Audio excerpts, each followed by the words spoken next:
प्रकरण 14. अनुभवातून शिकलेलं शहाणपण. मित्रांनो, आतापर्यंत मी माझ्या जीवनाच्या तसंच व्यवसायाच्या प्रवासातल्या बऱ्याच आठवणी कालक्रमानुसार सांगितल्या.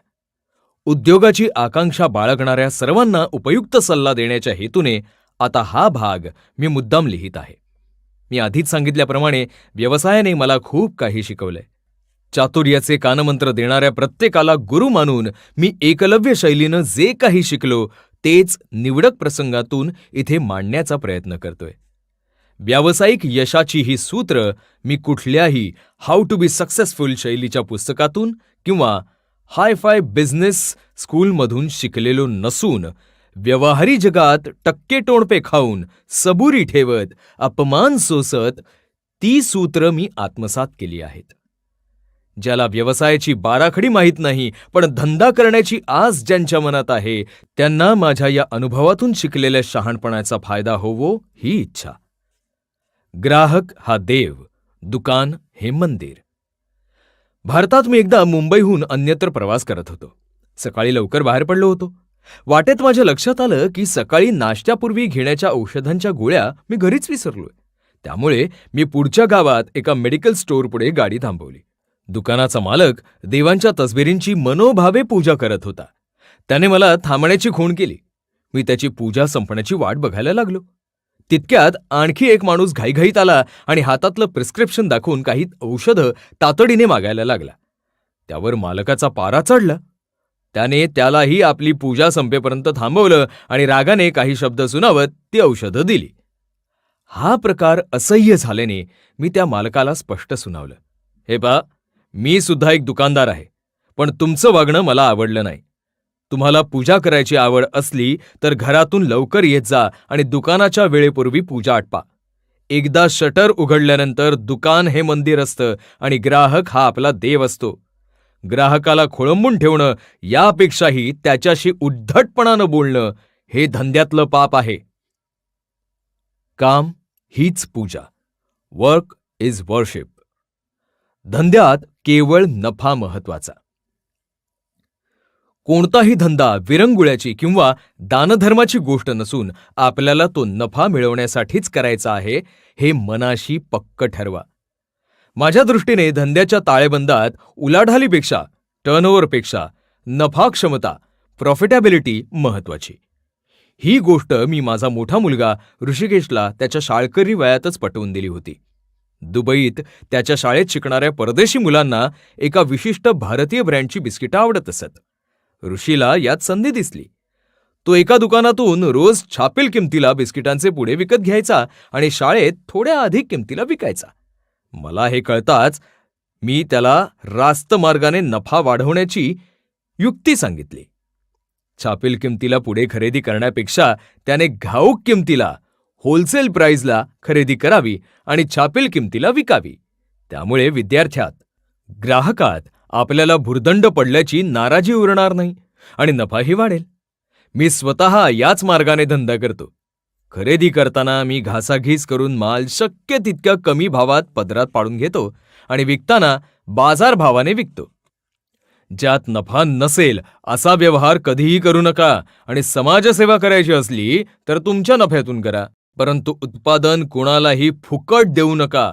लक्षात ठेवा, आधी स्वार्थ मग परमार्थ.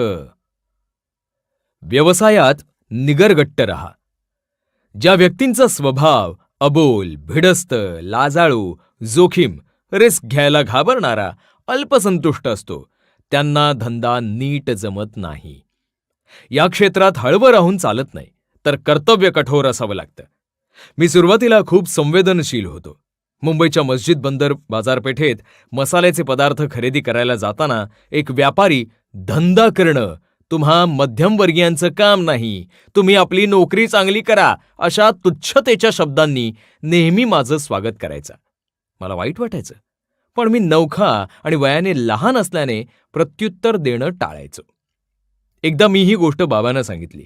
त्यावर ते म्हणाले, पुढच्या वेळेस तो असं बोलला तर त्याला सांग की फुकटचे सल्ले देणं हे तुमचंही काम नाही. तुम्ही नाकासमोर बघून व्यवसाय चांगला करा. मग मला समजावत पुढे म्हणाले, दादा, व्यवसायात प्रत्येकाच्याच बोलण्याचा विचार करत बसशील तर पुस्तकातल्या वडील, मुलगा आणि गाढव या प्रसिद्ध गोष्टीप्रमाणे मनात गोंधळ उडेल. व्यवसायात निगरगट्ट राहायला शिक.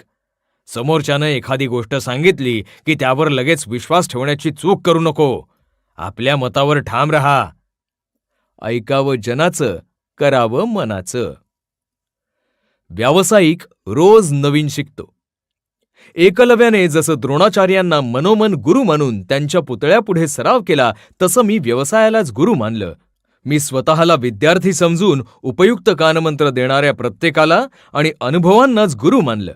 खरोखर त्याचा मला फायदा झाला. शाळकरी वयात ज्या ज्या गोष्टींचा मला न्यूनगंड वाटायचा, त्या सर्व गोष्टींवर मी पुढच्या आयुष्यात मात केली.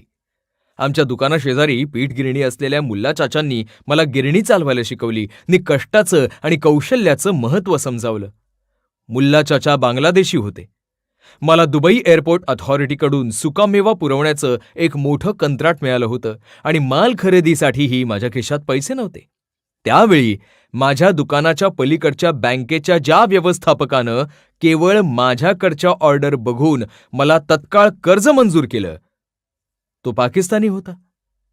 मी सिंधी समाजाकडून व्यापारातली चिकाटी शिकलो. केरळी समुदायाकडून अविरत कष्ट करण्याची प्रेरणा घेतली. युरोपियनांकडून वेळेचं महत्त्व आणि बिझनेस एटिकेट शिकलो. शिकायची तयारी ठेवली की गुरु आपोआप भेटतातच. शक्यतो भागीदारी नको. माझ्या मते भागीदारी म्हणजे 3 पायांची शर्यत. फार थोड्या जोड्या ती यशस्वीरित्या पूर्ण करतात. धंदा आपल्या मेहनतीनं वाढत असला तर कारण नसताना भागीदाराच्या रूपाने उंट तंबूत शिरू देऊ नयेत. बाबांना धंद्याच्या सुरुवातीलाच भागीदाराचा कटू अनुभव आला होता. भागीदारांमधल्या स्पर्धेत एका चांगल्या उद्योगाचं कसं वाटोळं झालं हे मी नंतरही दुबईत बघितलंय. 2 मित्र भागीदारीत एक यशस्वी कंपनी चालवत होते. त्यातल्या एका भागीदारानं आपल्या मेहुण्याला कंपनीत कामाला घेतलं. हा मेहुणा नंतर कामगारांचे कान भरून त्यांच्यात फूट पाडायला लागला. हळूहळू 2 भागीदारांचे समर्थक गट तयार झाले आणि कंपनीत अंतर्गत कुरघोड्या सुरू झाल्या. अखेर ती भांडणं इतकी विकोपाला गेली की कंपनी तिसऱ्याच कोणी विकत घेतली. दोघांचं भांडण तिसऱ्याचा लाभ ही म्हण खरी ठरली. घरातल्या 2 भावांचं पटत नाही तर भागीदार आणखी लांबचे. प्रगाढ विश्वासाच्या मित्राचा अपवाद सोडला तर एरवी भागीदारी म्हणजे अंतर्गत राजकारण, कर्मचाऱ्यांची दुफळी आणि हेवे दावे. एकला चलो रे. दुकानात भांडण म्हणजे नुकसान. संताप हा व्यावसायिकाचा पहिला शत्रू. हा मोलाचा धडा मला माझ्या बाबांनी शिकवला. गंमत म्हणजे ते स्वतः तापट होते, पण त्यांचा रागीटपणा घरापुरता किंवा आम्हाला शिस्त लावण्यापुरता मर्यादित होता. दुकानात ते एकदम गप्पिष्ट आणि गोड बोलणारे होते. ग्राहकांशी सौजन्याने बोलून कुणाला काय आवडतं, कुठल्या गावात कुठल्या वस्तू उत्तम मिळतात, दर्जेदार उत्पादक कोण, असा माहितीचा साठा बाबांनी जमा केला होता. मुंबईत एक दिवस मी बाबांसोबत मस्जिद बंदरला मसाले खरेदीसाठी गेलो असताना आम्हाला परतायला उशीर झाला. पोटपूजा करावी म्हणून वाटेत एका हॉटेलमध्ये गेलो. जेवणाची वेळ संपत आली होती तरी आमची ऑर्डर स्वीकारली गेली. आम्ही वाट बघत असताना शेजारच्या टेबलवरचा ग्राहक आणि वेटर यांच्यात भांडण जुंपली. त्या ग्राहकाला आणखी पापड हवा होता तर पापड संपले असं सांगून वेटर नकार देत होता. हळूहळू ते भांडण शिवराळपणावरून हातघाईवर जाण्याची चिन्ह दिसायला लागली. बाबा पटकन उठून बाहेर गेले आणि शेजारच्या दुकानातून पापडाचं एक पाकिट आणून त्यांनी हॉटेल मालकाच्या स्वाधीन केलं.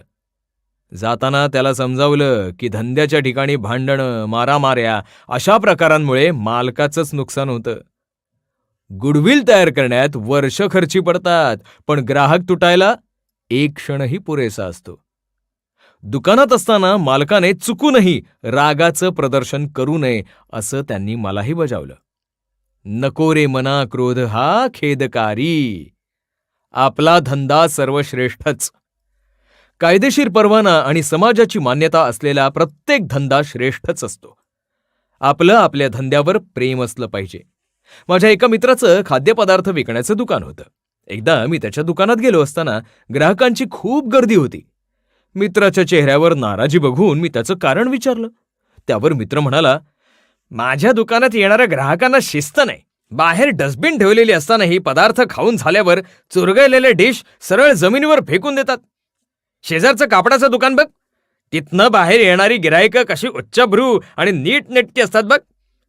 दुकानातनं बाहेर पडताना हातात कपड्यांची सुबक पॅकिंग मिरवत जातात. त्यावर मी त्याला समजावलं, अरे, आपण दुसऱ्याशी तुलना करू नये. आपल्या धंद्याचा आपल्याला अभिमान हवा. त्या कापडाच्या दुकानात ग्राहक रोज रोज येत नाही. खाद्यपदार्थांच्या दुकानात मात्र रोजचं गिऱ्हाईक असतं आणि रोख पैसे तत्काळ हातात पडतात, हा मोठा फायदा असतो. आपण आपल्या ग्राहकांबद्दल तक्रार करू नये. ते जमिनीवर बोळे फेकत असतील तर ते उचलण्यासाठी एखादा माणूस ठेवावा. पण इतक्या संख्येनं लोक आपल्याकडे येतात याचा आनंद मानावा. चित्ती असो द्यावे समाधान. बायर्स मार्केट की सेलर्स मार्केट. एक काळ असा होता की ठराविक ब्रँडची मक्तेदारी असल्यानं ग्राहकांना दुसरा पर्याय नसायचा. उत्पादकांचा, वितरकांचा किंवा किरकोळ विक्रेत्यांचा ओरमटपणा निमूटपणे सहन करायला लागायचा. जिथे विक्रेत्यांना ग्राहकांशी देणं घेणं नसतं, उलट एक माघारी गेला तर आणखी 10 येतील असा अहंगंड असतो, त्याला म्हणतात सेल्स मार्केट. दुसरीकडे ज्यांना एकही ग्राहक नाराज होऊन निघून जाणं परवडणारं नसतं, उलट त्यांचं अस्तित्व ग्राहकांवर अवलंबून असतं, त्याला म्हणतात बायर्स मार्केट. हा फरक मी दुबईत एका रिस्टवॉचच्या दुकानात शिकलो. मी मला परवडणारं घड्याळ विकत घेतल्यावर सहज म्हणून अत्यंत महाग घड्याळ बघण्याची इच्छा व्यक्त केली. दुकान मालकानं मला वेगवेगळ्या ब्रँडची घड्याळ दाखवली आणि सहज म्हणाला, एक दिवस तू सुद्धा यातलं घड्याळ खरेदी करायला नक्की येशील. सामान्य ग्राहकालाही आपुलकीची सेवा देण्याची त्या माणसाची शैली मला खूप आवडली. पुढे खरोखरच मी त्या दुकानातून आलिशान ब्रँडचं घड्याळ विकत घेतलं. पैशांचा तोरा मिरवायचा म्हणून नाही, तर ग्राहक सेवेचा मंत्र त्या मालकाने मला शिकवला म्हणून. विकसित देश बायर्स मार्केट आहेत आणि जगाचा प्रवास अधिकाधिक ग्राहकाभिमुख होण्याकडे सुरू आहे. हे आता व्यावसायिकांनी ध्यानात ठेवलं पाहिजे. घर पाहावंच बांधून. लग्न झालं तरी माझं स्वतःच्या मालकीचं घर नव्हतं. माझ्या आईने मला मुंबईत घर घेण्याचा मोलाचा सल्ला दिला. लगेच जवळचे 5 लाख रुपये काढून दिले. मी ते एका बँकेत ठेवून दिले. त्या काळात 5 लाख रुपये ही मोठी रक्कम होती. साहजिकच बँक मॅनेजरने मला भेटायला बोलवलं.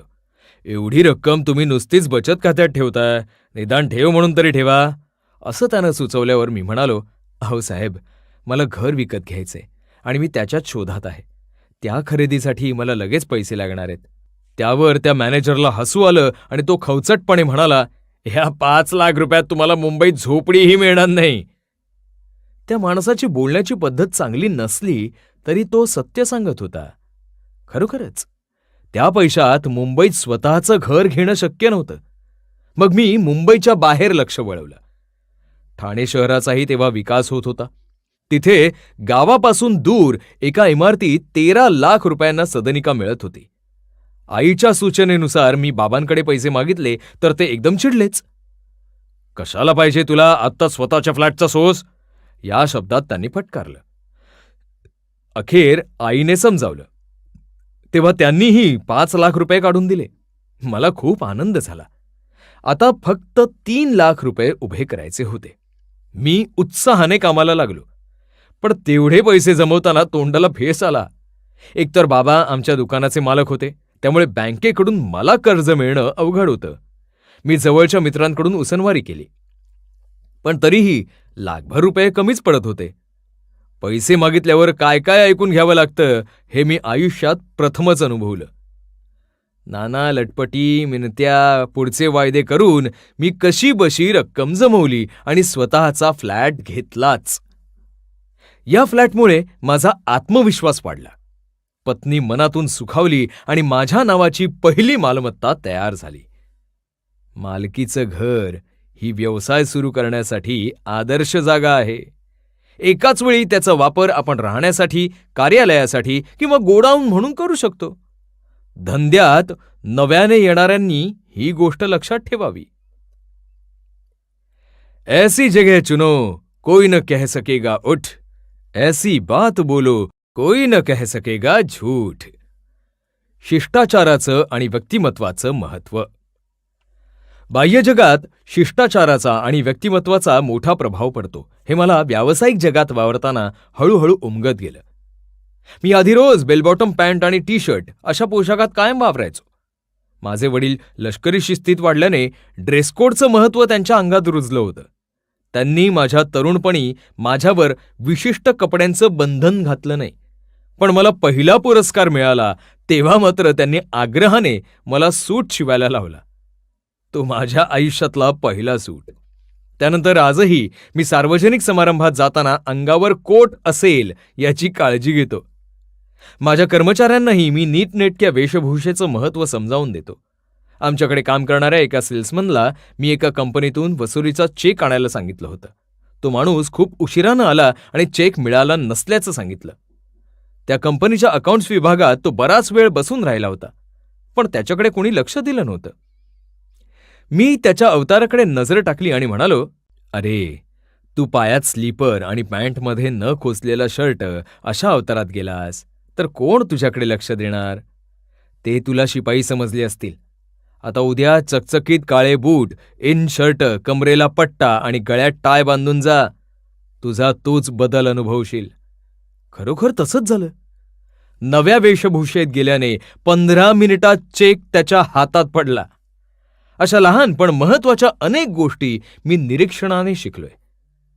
प्रवासात मिळालेली कंपन्यांची किंवा व्यक्तींची बिझनेस कार्ड्स काळजीपूर्वक जपून ठेवणं, बिझनेस मीटिंग्समध्ये मोबाईलवर कॉल न घेणं, समोरचा बोलत असताना त्याला खटकणाऱ्या हालचाली न करणं, मेजवानीला आमंत्रित केल्यास तिथे अगदी मोजकं खाणं, ईमेल्सना तत्परतेने उत्तर पाठवणं, ग्राहकांच्या तक्रारीची तत्काळ दखल घेणं अशा गोष्टी आपला प्रभाव वाढवण्यासाठी फायदेशीर ठरतात.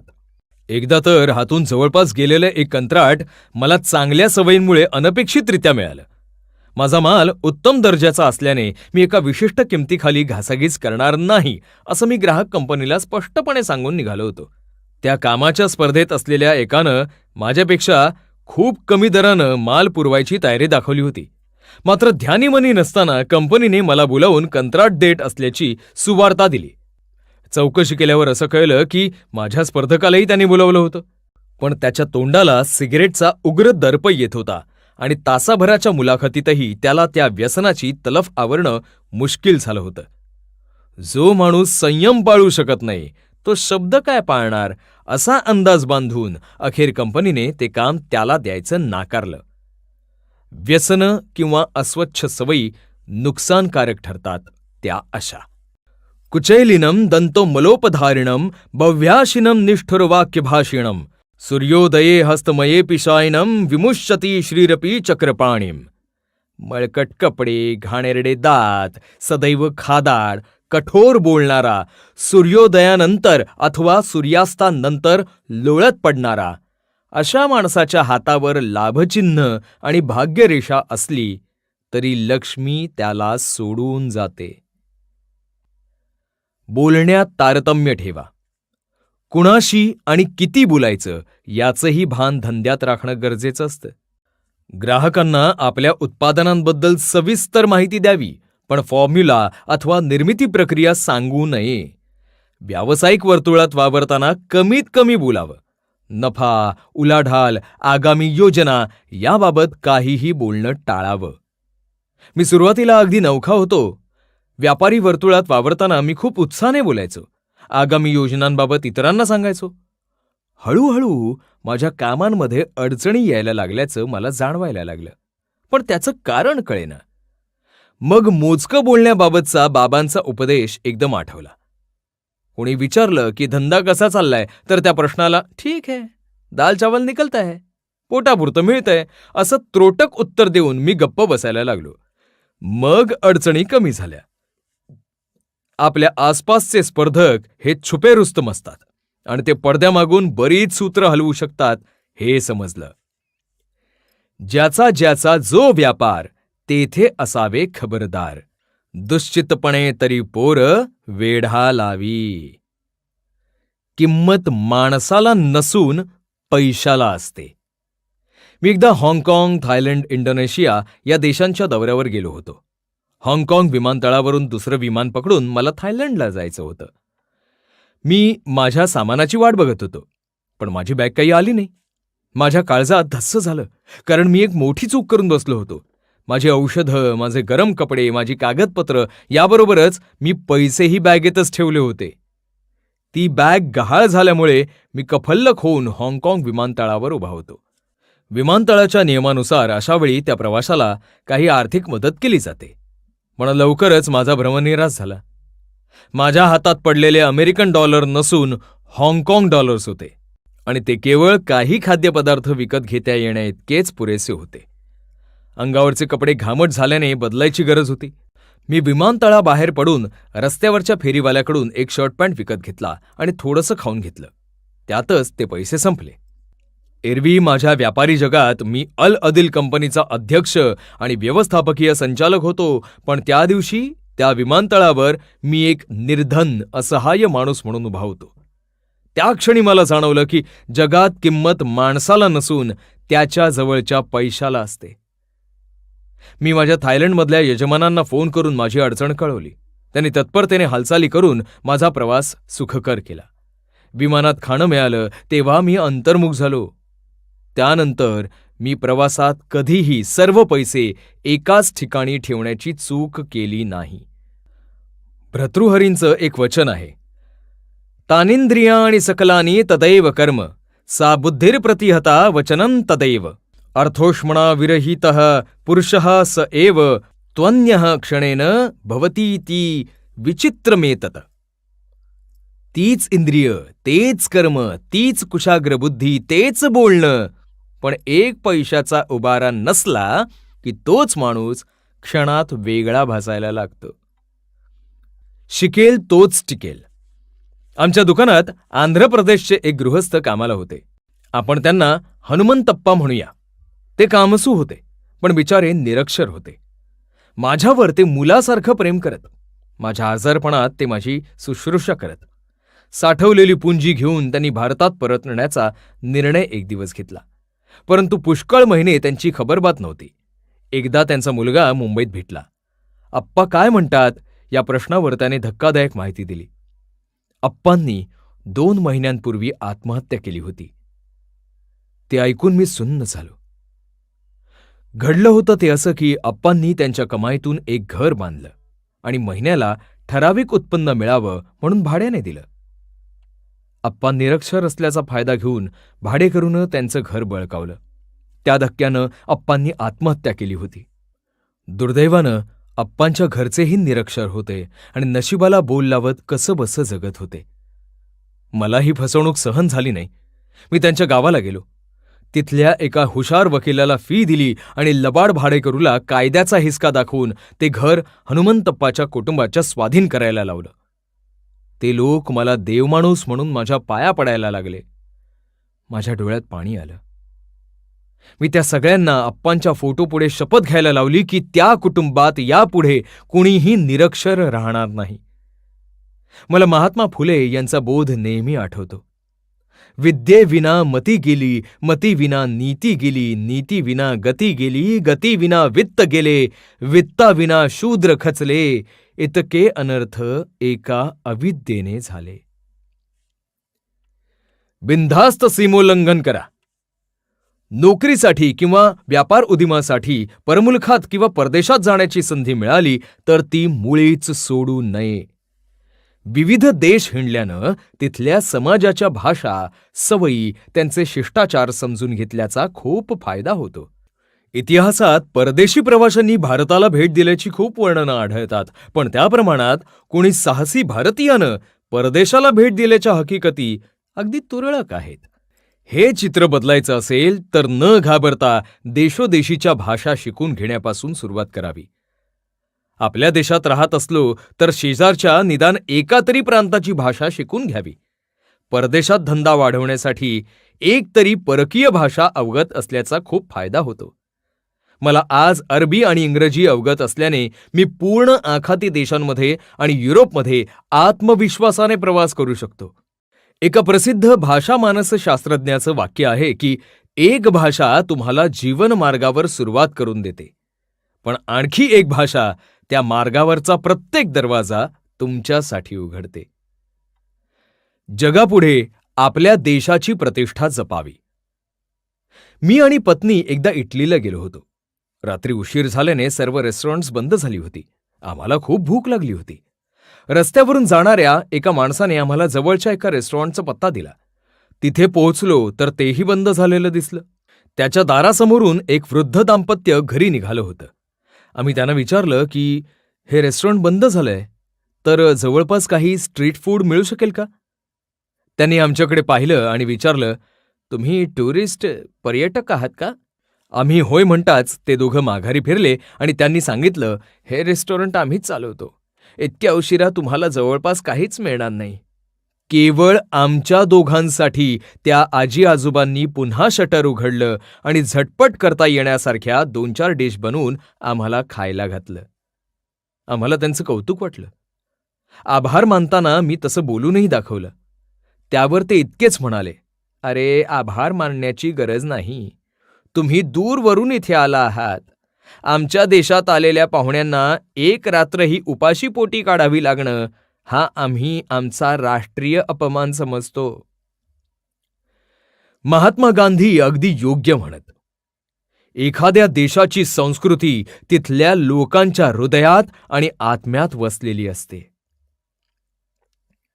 लक्ष्मीचा भरवसा धरी तो एक मूर्ख. पुष्कळ लोक लक्ष्मी देवतेची कृपा होण्यासाठी व्रतवैकल्य करतात, गंडेदोरे बांधतात, आयुष्यभर पैशाचा पाठलाग करतात. पण सत्य हे आहे की लक्ष्मी फार चंचल आहे. तिचा पाठलाग करणाऱ्याला ती नेहमी हुलकावणी देते आणि जे कर्तृत्ववान लोक तिच्याकडे पाठ फिरवून कार्यमग्न राहतात त्यांच्या मागे ती आपोआप येते. माझ्या आईने मला सांगितलेली शुक्रवारची कहाणी मी नेहमी लक्षात ठेवतो. मी छोटा दुकानदार होतो तेव्हा एक श्रीमंत माणूस माझ्या दुकानात यायचा. त्याला त्याच्या श्रीमंतीची प्रचंड घमेंड होती. तो माझ्याशी नेहमी ताठ्यानं बोलायचा. मी मात्र माझ्या स्वभावानुसार त्याच्याशी नम्रपणे बोलायचो. एकदा त्यानं रुबाबात काही कागदपत्रांचं पाकिट माझ्याकडे दिलं आणि फरमावलं की हे जरा तुझ्याकडे ठेव, माझा माणूस येऊन घेऊन जाईल. ठीक आहे असं म्हणून मी ते पाकिट काउंटरजवळच्या कप्प्यात ठेवलं. त्या दिवशी त्याचा माणूस काही पाकिट न्यायला आला नाही. दुसऱ्या दिवशी मला बाहेर जावं लागलं. नेमका तो माणूस त्या दरम्यानच येऊन गेला. पण आमच्या दुकानातल्या कर्मचाऱ्यांना पाकिटाविषयी काही ठाऊक नसल्यानं त्यांनी पाकिट देण्यात असमर्थता दाखवली. हे जेव्हा त्या श्रीमंत माणसाला समजलं तेव्हा त्याने दुकानात येऊन गोंधळ घातला. मला वाटेल तसं बोलला, तुझा व्यवसाय किरकोळ आहे, माझी ताकद इतकी आहे की मनात आणलं तर तुझं दुकान बंद करून टाकीन. अशा उन्मत्त भाषेत त्याने माझा अपमान केला. मी आर्जव करून त्याची माफी मागितली. माझे सहकारी कर्मचारी खूपच चिडले होते, पण मी त्यांना म्हणालो, हे बघा, आपल्याला व्यवसाय करायचा आहे, भांडण नव्हे. प्रत्येक शब्दाला प्रत्युत्तर द्यायलाच पाहिजे असं काही नाही. मी माफी मागितली, वाद संपला. कालावघात मी तो प्रसंग विसरूनही गेलो. पुढे काही वर्षांनी मी दुबईतल्या आणखी एका बड्या व्यापाऱ्याला भेटायला गेलो असताना हा श्रीमंतीचा तोरा मिरवणारा माणूस तिथे मला दिसला. मला बघताच तोंड चुकवून घाई गडबडीनं निघून गेला. पण मला खरा आश्चर्याचा धक्का तेव्हा बसला जेव्हा कळलं की तो तिथे ड्रायव्हरची नोकरी करत होता. अधिक चौकशी केल्यावर असं कळलं की त्याला व्यापारात फार मोठं नुकसान झालं होतं आणि त्याच्या मगरूर आणि उद्दाम स्वभावामुळे कोणीही त्याच्या मदतीला धावून आलं नव्हतं. अखेर कफल्लक होऊन तो पूर्वीची ओळख लपवून गाडी चालवत होता. लक्ष्मी चंचल असते आणि ती हत्तीवर बसलेल्या हातातही कधी भिकेचा कटोरा देईल याचा नेम नसतो. आपल्या हातात केवळ सत्कर्म करणं असतं आणि ती सत्कर्मच आपल्याला संकटात तारून नेतात. प्राप्त झालियां संपत्ती जीवांसी करी याता याती, कळवळा नये चित्ती तो तमो गुण.